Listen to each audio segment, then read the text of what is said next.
Hi, in today's video I'm going to show you how to use the auto trace feature, which is up here. It looks like the leaf on a square,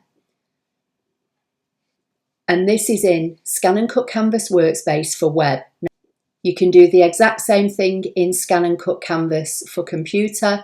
I'm just choosing to use the web-based version today.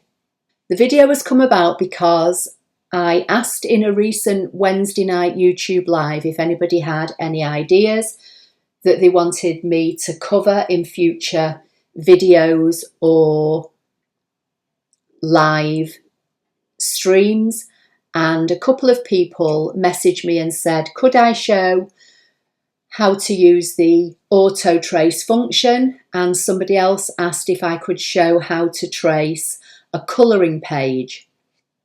So I'm combining the two, and that's what I'm going to show you how to do today. So first of all, let me explain.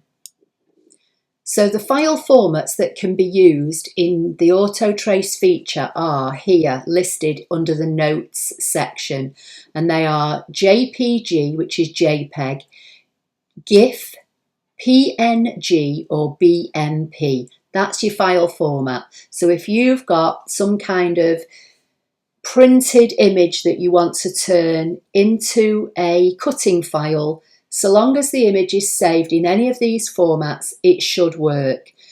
But as with anything, you know, the results that you get are dependent on the quality of the image that you're trying to trace. So I'm, as I say, in ScanNCut Canvas Workspace for web, and I've opened a blank page. So the first thing I'm going to do is come up to the auto trace icon.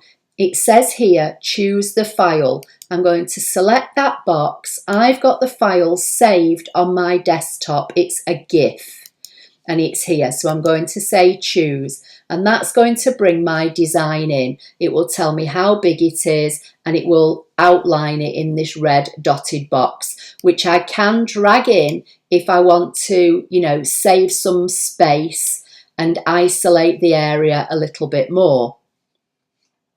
Now you've got options. If I just want to create an outline design of this owl sat on this branch and I don't want any of the detail at all, I would just choose outline.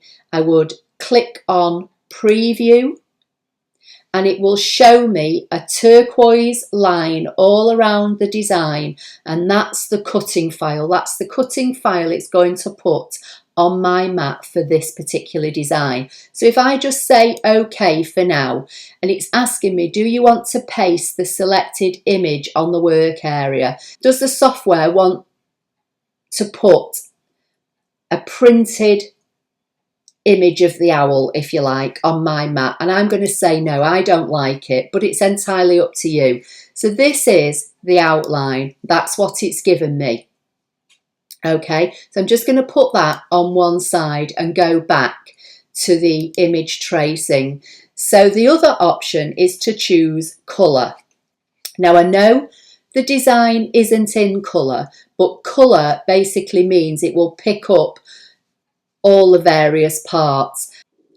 I'm going to leave remove background checked, because if I don't, it will bring in the bounding box as well.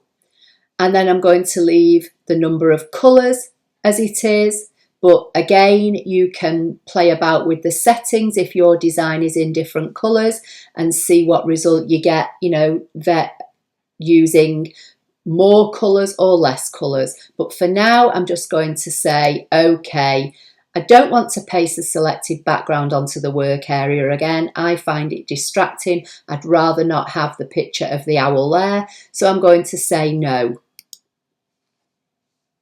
So now it's brought this design in for me. Now, if you click on this in various parts, or if you click on your design in various parts, you'll see that there are bounding boxes around different elements. And somewhere on your design, when you click on it, you will get a bounding box that surrounds everything. And that's the bit I'm looking for now. I want to drag that away.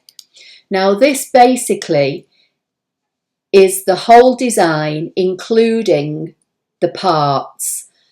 But if I right click, you'll see there's no ungroup option. And if I try and hit divide and click on it again, you'll see it hasn't broken the design up. It's still got the bounding box around everything. So there are two ways you can deal with this. This is the part that's all in bits. This is the part that's one image, but I cannot break up. So if you just want to cut this design in these bits and you don't want the background to sit it on, then you could delete this section here completely. But if you want to position it on a background, particularly if you're making a card or something like that, you're using it on a card or on a scrapbook page, you might want the backing area to lay all these different elements out onto. So if I select this and come up to edit and come to offset and take the spacing down to as small as it will go, 0.04, leave it on outward. Make sure that this box under options is ticked. Leave everything else as you can see here. So leave as is, highlighted purple and corner type round. It doesn't matter. Leave it as it is and say OK. Now it's given me an offset which I can put around the design. I'm going to get rid of that because I don't want that. I'm just going to group all this owl for now and position that over there and just drag these two out of the way. I'm going to get rid of this first one and I'm going to go back to the image tracing. Now another way you can do it, this choosing colour gave us all this. So once you get this onto your mat, if you realise that the outline cannot be ungrouped, if you come back here and choose outline and say preview and then say OK and no, this time you'll just get the outline. So there are two ways to do it. You can either use colour and bring everything onto your mat, and then you may realise that your background section's got bits in it that you can't get rid of. So you can go back to auto tracing and just do a second trace and do outline. Or you can leave the original outline that was already there with the bits that you can't delete and do an offset on that. So if you look at this one, this is the outline of the original file I brought in, and you can see it's 4.82 inches wide. So that was its original size. This one is the one I did the outline of the outline, if that makes sense. And you can see that's 4.90. So I'm going to get rid of that one. I want its original size. So now I'm going to ungroup this and we can now start working with this. So I'm just going to move the background off to one side and I'm going to bring this over. And I don't know how well you're going to see this, but I'm going to zoom in. Now I can see that some of these areas are darker than others, and that generally means that there's a design on top of a design. So if I click this one here, which looks darker to me, and drag it away, I can see that there's already something there. So I know I can delete that. The same with this one. If I drag it away, I can see there's something already there. So I can get rid of it. And this one looks as though there's something there. Now let's just check see if you look at the eyes, there's something already there. So I'm going to get rid of them. And then look, let's just try and see.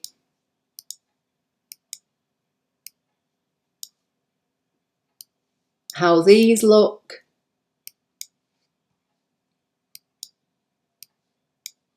So what I'm going to do here, I'm going to go back a couple of steps and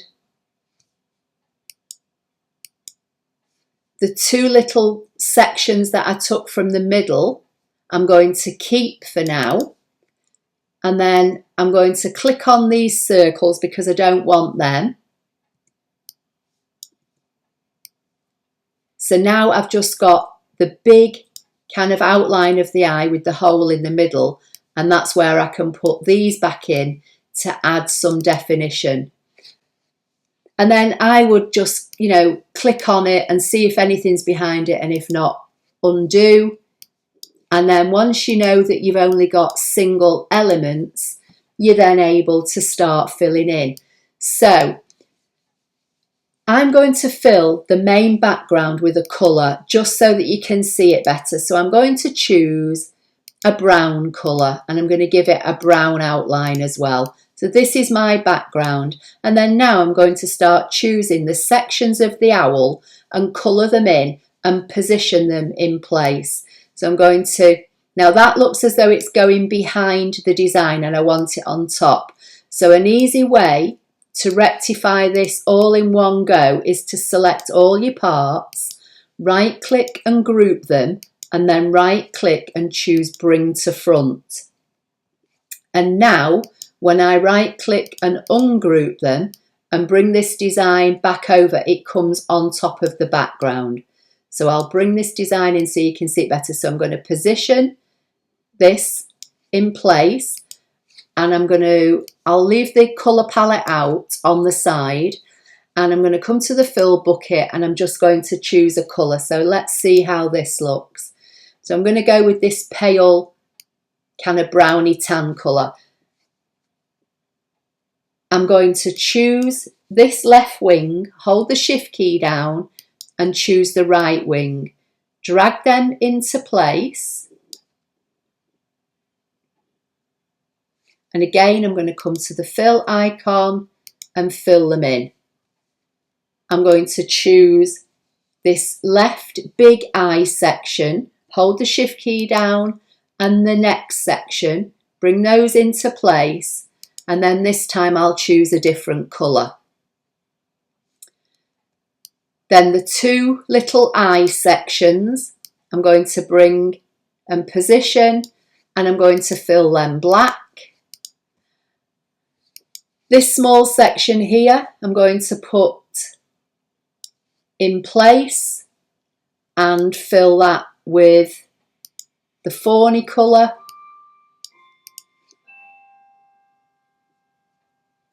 And then the rest of the design, I think I'll just make all one colour.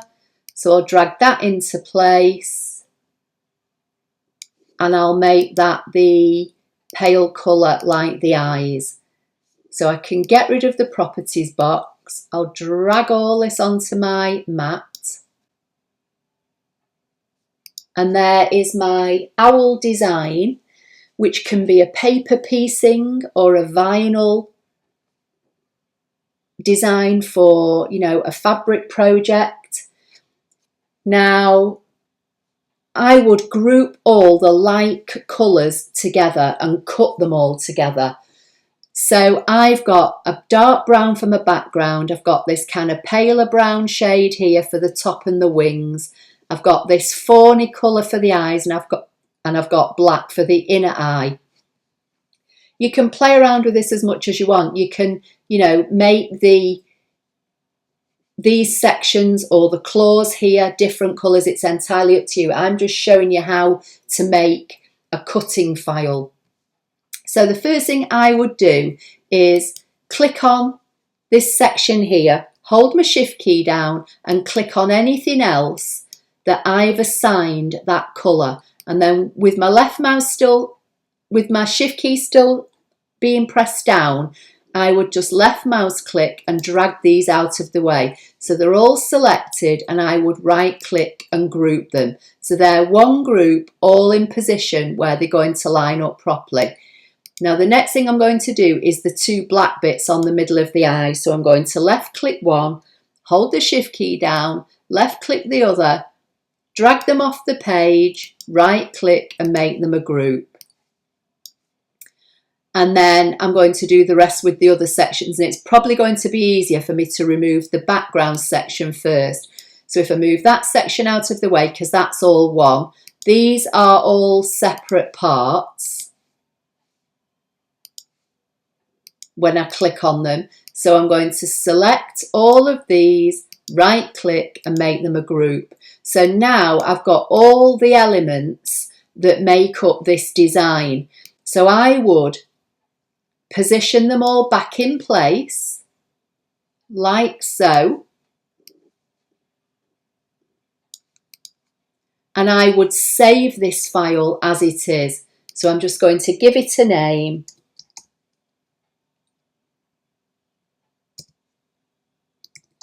Just going to call it Owl Video for now. I'm going to save it into Canvas.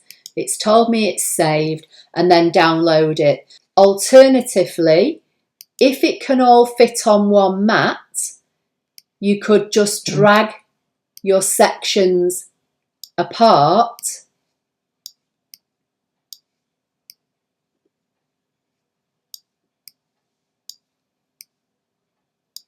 and keep them separate on a mat. You may have to rotate some, but because they're grouped, they will all fit on your mat.